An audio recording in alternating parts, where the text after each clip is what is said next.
তো পঞ্চম শ্রেণীর হিন্দু ধর্ম শিক্ষা আজকে আমরা সমাধান করব। এটা হচ্ছে প্রথম পরিচ্ছেদ, ঠিক আছে? 2026 সালের বই এটা। তো প্রথম পরিচ্ছেদ, তো আজকে আমরা সমাধান করবো। আমি দেখিয়ে দিচ্ছি পৃষ্ঠা নাম্বার 2। পৃষ্ঠা নাম্বার 2 প্রথম একটি বক্স আছে, তারপর এখানে আরো একটি আছে বক্স। তো আমরা এটিও সমাধান করব পৃষ্ঠা 2। তারপরে আমি সমাধান করব, মানে প্রথম পরিচ্ছেদে যা যা আছে আমি সবকিছু সমাধান করব। তারপরে এই শূন্য স্থান, ডান বাম মিলকরণ, তারপরে আছে টিক চিহ্ন, এটিও সমাধান করব। এবং প্রশ্ন, এটা হচ্ছে পৃষ্ঠা নাম্বার 5, ঠিক আছে? তো এই যে দেখো এখানে 2026 দেওয়া আছে। এটা হচ্ছে 2026 সালের বই, নতুন।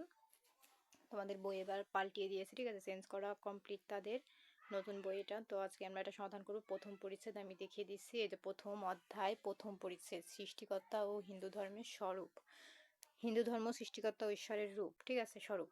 তো আজকে আমরা এটা কমপ্লিট করব। তো দেখো এখানে কি লেখা আছে। এখানে লেখা আছে, ছবিটিতে তোমরা প্রকৃতির কি কি উপাদান দেখতে পেয়েছো সেগুলোর একটি তালিকা প্রস্তুত করো। মানে এই যে এখানে ছবিতে তোমরা প্রকৃতি কি কি দেখেছো তার একটি তালিকা, মানে সেগুলো নিয়ে একটি তালিকার মধ্যে লিখতে হবে এর ভিতরে।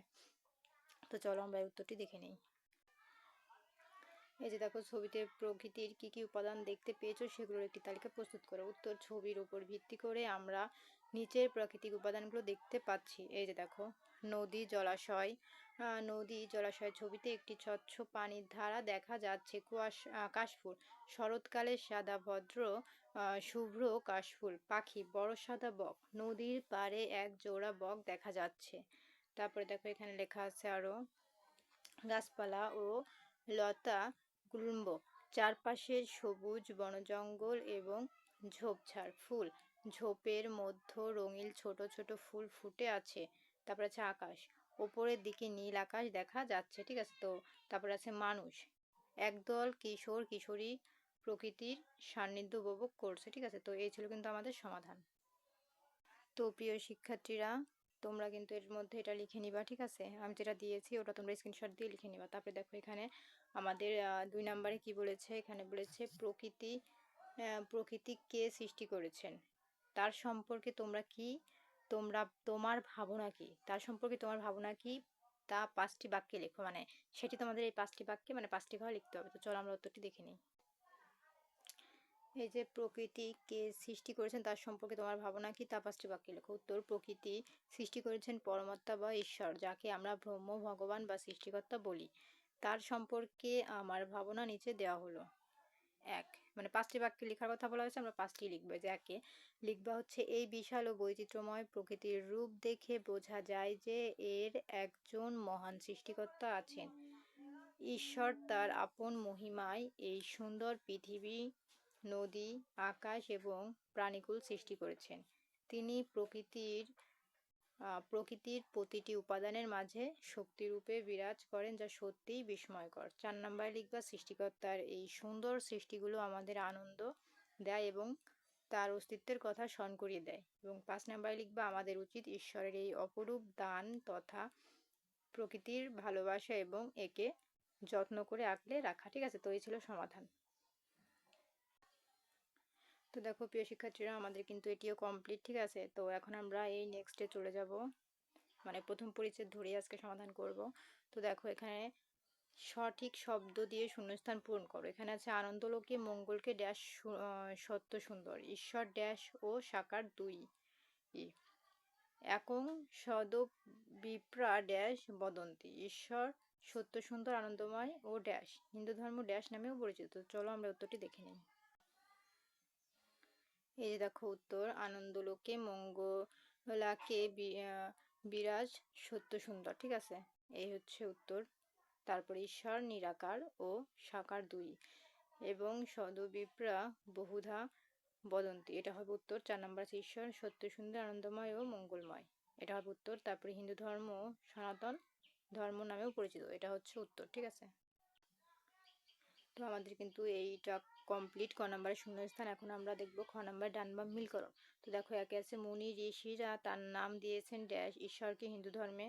তারপর ঈশ্বরের সাকার রূপ হলো যিনি শক্তি গুণময় প্রকৃতি ও জীবের মধ্যে। তো চলো আমরা তো দেখে নিই। এই যে মুনি ঋষিরা তার নাম দিয়েছেন, এই যে ব্রহ্ম, ঈশ্বর, ভগবান প্রমুখ। ঈশ্বরকে হিন্দু ধর্মে নানা রূপে ভাবা হয়েছে। ঈশ্বরের সাকার রূপ হলো দেবদেবী, যিনি শক্তি গুণযুক্ত, তিনি দেবী দুর্গা। প্রকৃতি ও জীবের মধ্যে ঈশ্বরের অস্তিত্ব স্বীকৃত। তো এই ছিল আমাদের ডান বাম মিলকরণের উত্তর। তো দেখো শিক্ষার্থীরা, আমাদের কিন্তু এই ডান বাম মিলকরণও কমপ্লিট, ঠিক আছে। এখন আমরা চলে যাব এখানে টিক চিহ্নে। তো দেখো এখানে টিক চিহ্নে কি বলা হয়েছে, ভোরবেলায় পূর্ব দিকে নয়ন ভোলানো কি দেখা যায়? সঠিক উত্তর হবে ক, লোহিত বর্ণ। এবং 2 নম্বরে আছে সত্য সুন্দর শব্দটি দিয়ে কাকে বোঝানো হয়েছে? সঠিক উত্তর হবে খ। তো সঠিক উত্তর হবে খ, ঈশ্বর। এবং দেখো 3 নম্বরে বলা আছে মুনি ঋষিরা নিরাকার ঈশ্বরে কি নাম দিয়েছেন?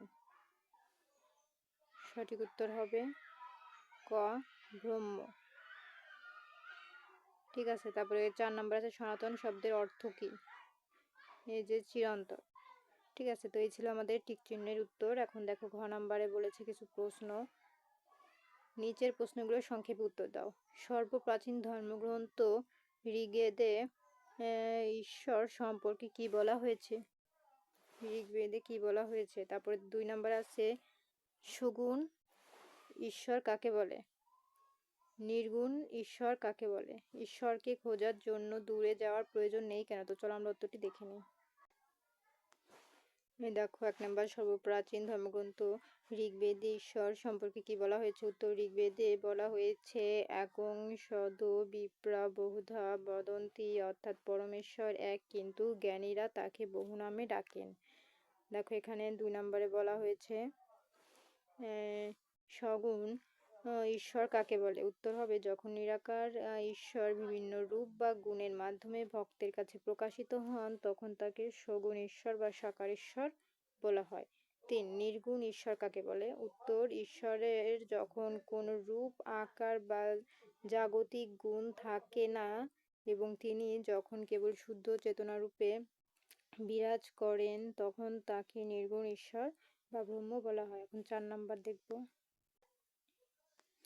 4 নম্বরে বলা আছে ঈশ্বরকে খোঁজার জন্য দূরে যাওয়ার প্রয়োজন নেই কেন? উত্তর, কারণ ঈশ্বর মঙ্গলময় ও প্রেমময় রূপে আমাদের অন্তরে বিরাজ করেন। এই ছিল উত্তর।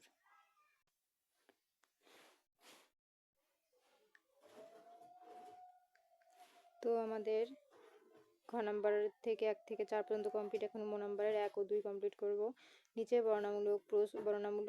প্রশ্নগুলোর বর্ণনামূলক উত্তর দাও। 1, হিন্দু ধর্মকে সনাতন ধর্ম বলা কারণ ব্যাখ্যা করো। 2, হিন্দু ধর্মের মৌলিক বৈশিষ্ট্য সম্পর্কে 8টি বাক্য লেখো। তো চলো উত্তরটি দেখে নেওয়া যাক।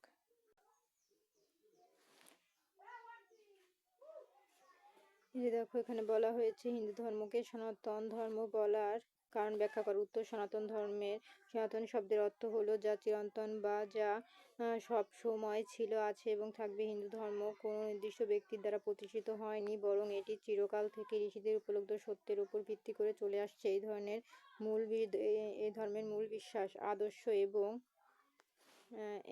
আদর্শ এবং আধ্যাত্মিক শিক্ষাগুলোর অনাদিকাল থেকে প্রচলিত এবং এর আবেদন চিরস্থায়ী।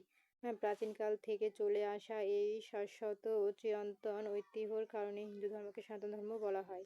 এখন আমরা 2 নাম্বার দেখব।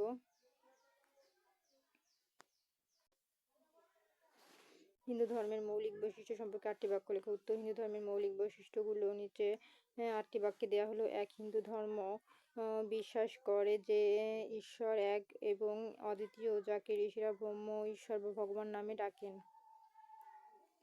2, এই ধর্মের ঈশ্বরকে নিরাকার ব্রহ্ম এবং সাকার দেবদেবী এই 2 রূপেও বিশ্বাস করা হয়। 3, হিন্দু ধর্মের অন্যতম প্রধান বৈশিষ্ট্য হলো এটি জন্মান্তরবাদ ও কর্মফলে বিশ্বাস করে। 4, একং সদ বিপ্রা বহুধা বদন্তি, অর্থাৎ সত্য এক কিন্তু জ্ঞানীরা তাকে বহু নামে অভিহিত করেন, এটি এই ধর্মের উদারতার প্রতীক। 5, এই ধর্মে সকল জীবের মধ্যে ঈশ্বরের অস্তিত্ব স্বীকার করা হয়, তাই জীব সেবাকেই ঈশ্বর সেবা মনে করা হয়। 6 নম্বর, প্রকৃতি ও পরিবেশের সংরক্ষণের উপর হিন্দু ধর্মের বিশেষ গুরুত্বারোপ করা হয়েছে। 7, ঈশ্বর মঙ্গলময়, প্রেমময় এবং তিনি আমাদের প্রত্যেকের অন্তরেই বিরাজ করেন। মোক্ষ, মুক্তি লাভ করা অর্থাৎ পুনর্জন্ম থেকে মুক্তি পেয়ে ঈশ্বরের সাথে মিলিত হওয়া এই ধর্মের চূড়ান্ত লক্ষ্য। তো এই ছিল সমাধান। তো দেখো আমাদের কিন্তু এগুলো সব কমপ্লিট। তো আজকের মতন এই পর্যন্তই। পরবর্তীতে এই দ্বিতীয় পরিচ্ছেদের ভিডিও দেখার জন্য অবশ্যই সাবস্ক্রাইব মাই চ্যানেল।